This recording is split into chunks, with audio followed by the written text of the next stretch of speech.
주님의 은총과 평화가 오늘 함께 현장과 또 영상으로 예배하는 모든 분들 위해 가득 깃드시기를 바랍니다.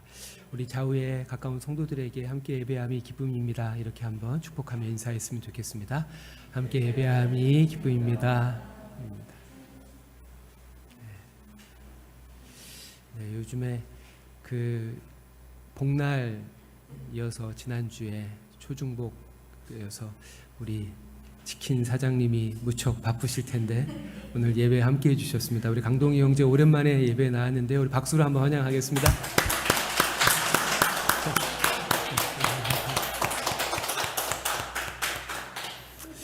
예, 그리고 제가 평소에 아주 존경하는 형님 목사님이신 김영진 목사님 오늘 예배에 또 함께 해주셨습니다. 박수로 한번 환영하겠습니다.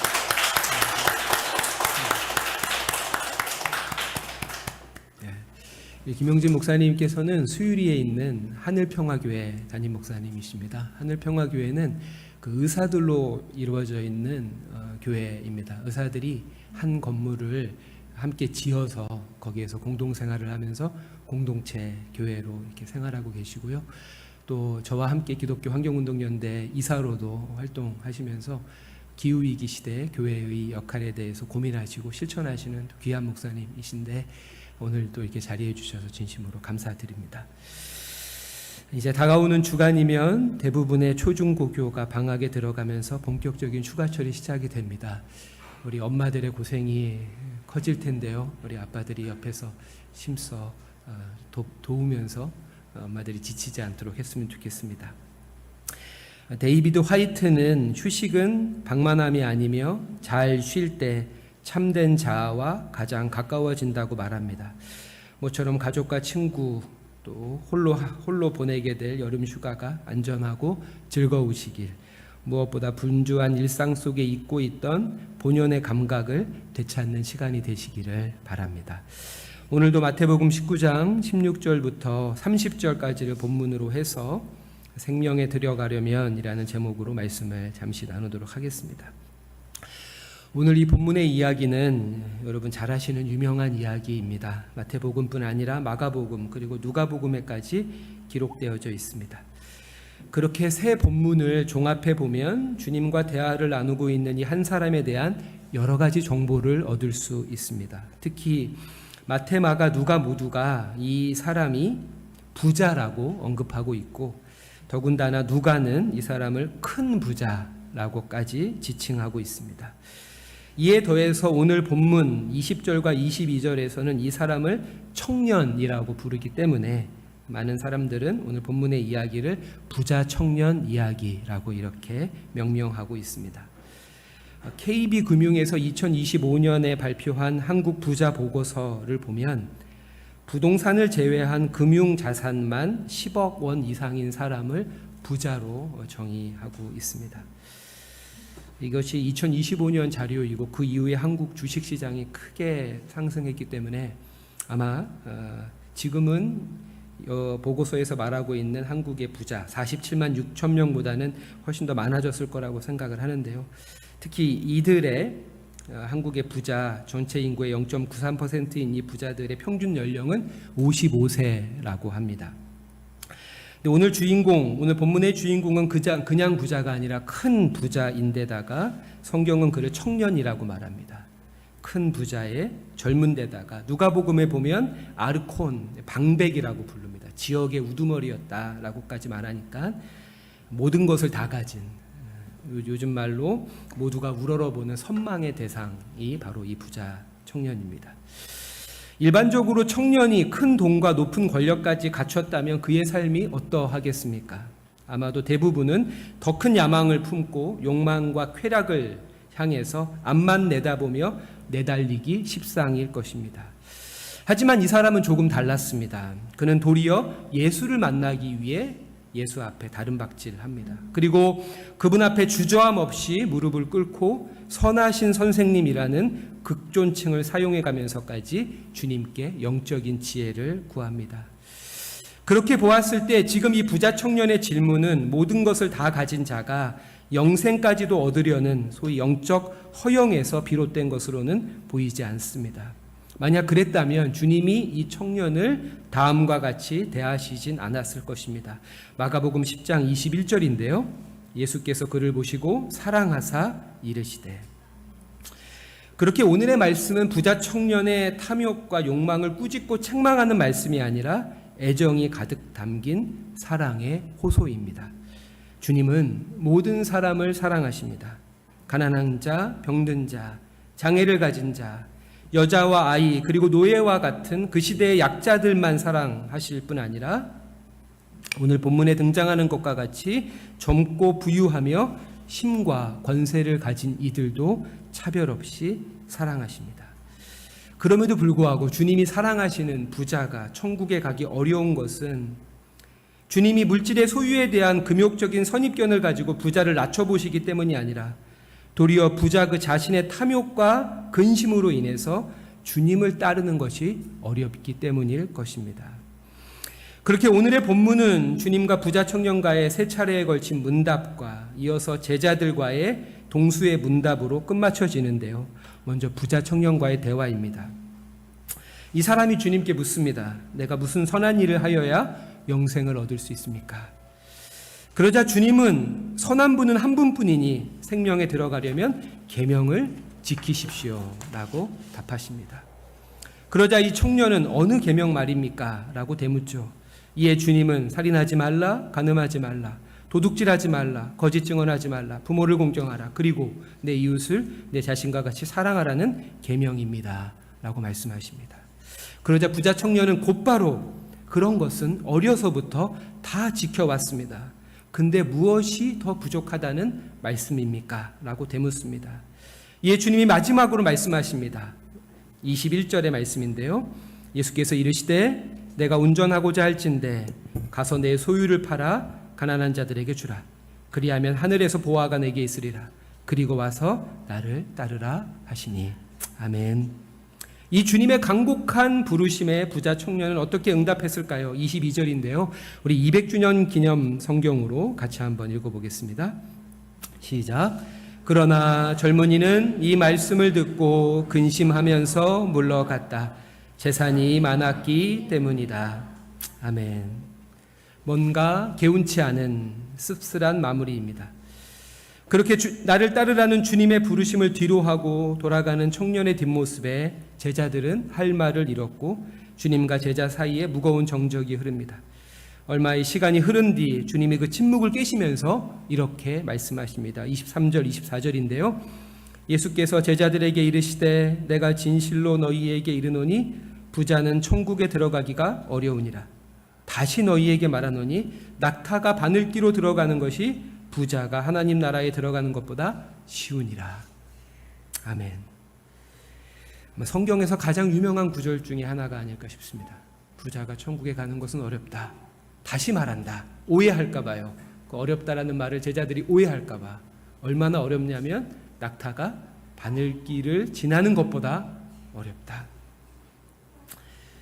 이 낙타라는 단어가 카멜로스이고 거기서 이제 카멜이라는 단어가 나왔고 헬라어로 밧줄이라는 단어가 카밀로스여서 어떤 사람은 카멜로스로 잘못 쓴 것이 아니냐. 그래서 두꺼운 밧줄을 바늘기로 통과시키는 게 어렵다.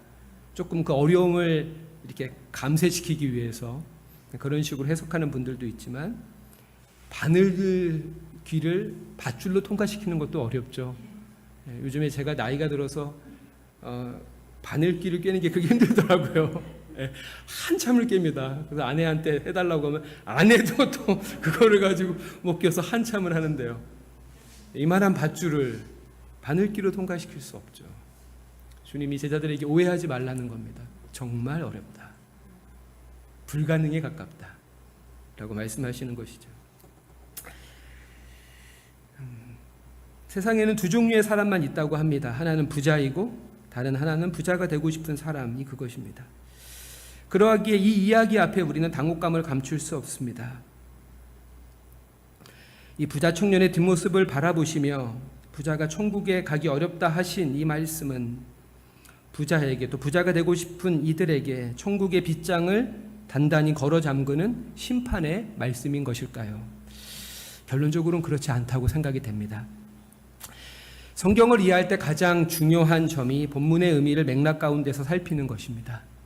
물론 이는 지난한 과정을 요구합니다. 맥락을 따라가다 보면 그 범위가 점점 확대되기 때문에 본문 읽기를 준비하는 과정에만 많은 에너지가 소모되며, 그래서 대부분은 제한된 본문 중에 쉽게 이해되는 한두 구절을 묵상하고 자기의 삶에 적용하는 식의 성경 읽기에 만족할 때가 많습니다.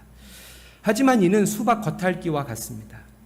우스갯소리이지만 수박 겉을 아무리 핥는다 한들 수박의 맛을 느낄 수 없는 것처럼 맥락에서 이탈한 본문 이해는 원저자의 의도와는 전혀 다른 해석으로 귀결되기 때문이죠. 그러하기에 오늘 본문 역시 이어지는 맥락 가운데서 그 의미를 반추해 보아야 합니다. 지난주에 우리가 살펴본 바리새인과의 이혼 논쟁과 오늘 부자 청년 이야기 사이에는 어린아이를 축복하신 주님의 말씀이 기록되고 있습니다. 특히 14절에서 주님은 어린아이를 용납하고 그들이 내게 오는 것을 금하지 말라면서 이렇게 말씀하십니다. 천국이 바로 이런 사람들의 것이다. 천국은 어린아이들의 것이다 라고요. 즉 이어지는 부자 청년의 모습은 어린아이와 대조되는 것으로 드러나는 것이죠. 즉 여기서 주님이 칭찬하신 아이들의 특징은 선물을 감사와 기쁨으로 받아들이는 겸손한 모습을 가리킵니다. 하지만 하늘은 스스로 돕는 자를 돕는다라고 말하는 세상에서 구원이 값없이 주어지는 선물이라는 사실은 우리를 난처하게 만듭니다. 인류는 언제나 우리가 독립적인 존재여야 하고 우리는 무엇이든 마음이 갈망하는 것을 노력으로 얻을 수 있다는 환상에 빠져 있기 때문이죠.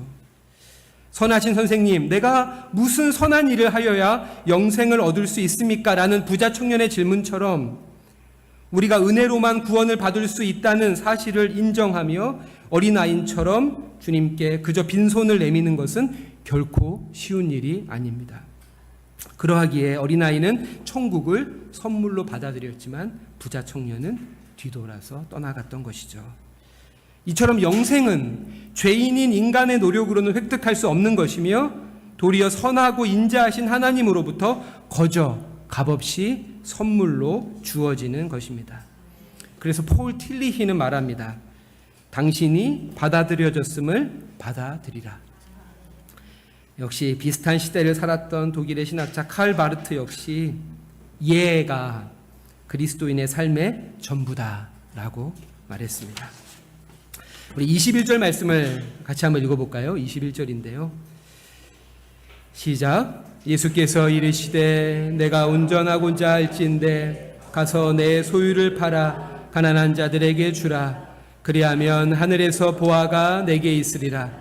그리고 와서 나를 따르라 하시니 아멘. 그렇게 주님께서 부자 청년에게 말씀하시는 이 21절의 말씀은 영생을 상속하는 조건으로 제시된 것이 결코 아닙니다. 되려 영생을 아무 값없이 선물로 상속받은 자로서 어떠한 삶을 살아야 하는가라는 말씀이라는 것이죠. 즉 성취의 윤리가 아니라 응답의 윤리가 오늘 본문의 중심 메시지입니다. 그렇다면 영생을 값없이 선물로 받은 이들로서 우리들의 합당한 반응은 무엇일까요? 그것은 앞서 우리가 찬양한 미가 6장 8절의 말씀처럼 무엇보다 우리를 사랑하시는 그 하나님을 사랑하는 것입니다. 주님은 지금 부자 청년에게 묻고 있는 것이죠. 내 많은 그 소유보다 하나님을 더 사랑하느냐라고 묻고 있는 것입니다. 그렇게 은총으로 그 선물을 주신 분을 사랑하며 영원한 생명을 소유한 자로서 기쁨과 감사로 그 삶을 물들여가면서 유한한 인생 가운데 나에게 맡기신 물질과 소유를 이웃과 더불어 나누며 사는 것이 영생을 값없이 선물로 받은 자의 합당한 반응이라고 하는 것입니다. 마지막으로 21절에서 우리가 주목해야 하는 것은 하늘의 보화라는 표현입니다. 지난 마태복음 13장 천국 비유장을 설교하면서 우리 다음과 같은 말씀을 살펴보았죠. 13장 44절입니다. 우리 한 번 더 44절의 말씀을 읽어볼까요? 시작. 천국은 마치 밭에 감추인 보화와 같으니 사람이 이를 발견한 후 숨겨두고 기뻐하며 돌아가서 자기의 소유를 다 팔아 그 밭을 사느니라. 아멘. 이 비유에서 감춰진 보화는 예수 그리스도를 상징하며 그것을 발견한 사람의 두 가지 행동이 강조가 되고 있습니다. 하나는 기쁨이고 다른 하나는 자기 소유를 다 팔아 그 보화가 감춰져 있는 밭을 샀다는 것이죠. 부자 청년은 십계명을 지키라는 예수님의 이 말씀에 내가 이것들을 어려서부터 다 지켰습니다. 제게 더 이상 부족한 것이 무엇입니까? 라고 묻는데요. 이 부자 청년에게 부족했던 것, 그것은 바로 기쁨입니다. 그리고 감사입니다.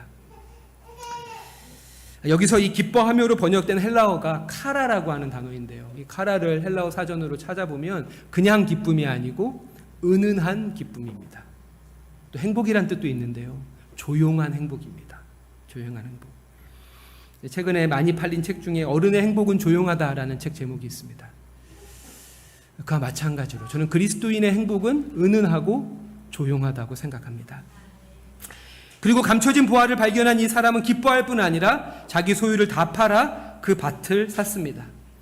모든 것을 팔아 단 하나를 사는 모험, 바로 그것이 사랑이죠. 한 사람을 얻기 위해 내 삶 전체를 다 바치는 것입니다. 이처럼 하나님 나라는 그리스도를 통해 그 사랑의 신비, 모든 것을 팔아 하나를 사는 그 사랑의 신비 속으로 들어가는 모험이라고 생각이 됩니다. 오래전에 미시시피에서 살았던 한 작은 인디언 부족에 관한 이야기로 설교를 마무리하도록 하겠습니다.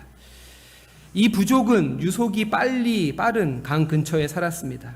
물살이 너무 세고 위험해서 누구든 강을 건너려고 하다가는 휩쓸려서 내려가 익사하고 말았습니다. 그런데 어느 날 적대 관계에 있던 다른 인디언 부족이 그 마을을 공격했습니다. 인디언들은 곧 강을 등지고 싸우게 되었고 결국 맹렬히 흐르는 강물 외에는 갈 곳이 없게 되었습니다. 그들은 강을 건너려고 시도하는 것만이 유일한 살 길임을 알게 되었죠. 그래서 그들은 부족민 중에서 가장 어린 아이들과 가장 나이 많은 노인들을 한 곳에 모았습니다. 그리고 강한 이들이 이 연약한 이들을 어깨 위에 앉히고 위험을 무릅쓰고 강을 건너길 시작했습니다. 놀랍게도 그들의 어깨 위에 앉은 동료 부족들의 체중은 그 사람들로 하여금 발이 돌에 미끄러지지 않도록 해주었고 그들은 세차게 흐르는 강을 모두 안전하게 건너게 되었습니다. 이처럼 하나님 사랑과 이웃 사랑의 계명은 성도의 무거운 짐이 아닙니다. 그것은 물질의 풍요 가운데서도 세상의 염려와 재물의 유혹이라는 거센 물결에 우리의 믿음이 떠내려가지 않도록 해주는 든든한 다시되며 이 연약한 믿음을 가지고 욕망의 바다를 건너 마침내 그 영원한 나라에 이르게 해주는 단단한 돛이 되어주기 때문입니다. 그렇게 우리의 신앙은 받아들여짐에 대한 감사이며 하나님과 그분의 일을 함께할 수 있다는 것에 대한 기쁨과 감격이고 거기에서 연유한 보상을 바라지 않는 순수한 헌신입니다. 이와 같은 감격, 감사 그리고 헌신이 저와 여러분의 신앙의 여정에 항상 함께하길 주님의 이름으로 축원합니다. 기도하겠습니다. 자비로우신 아버지 하나님, 죄인인 우리에게 영생의 선물을 허락하시고 이를 받아들일 수 있도록 작은 믿음을 주셔서 감사드립니다. 하지만 영원한 생명을 소유한 기쁨은 점차 희미해지고 유한한 물질을 향한 탐심과 자랑이 하나님을 향한 믿음과 사랑을 자꾸 옹색하게 만듭니다. 주님, 어리석은 저희를 불쌍히 여기시고 지혜와 총명으로 참된 보화이신 그리스도를 이 세상 무엇보다 사랑하게 하시며 영생의 기쁨과 그 안에 깃든 일상의 은총에 감사하며 살게 하소서. 그리고 주님이 베푸신 물질을 당신의 뜻과 나라를 위해 자원하며 헌신하는 저희들 모두가 되게 해주시길 우리의 닷과 돛이 되시는 구주 예수 그리스도의 이름으로 기도드립니다. 아멘.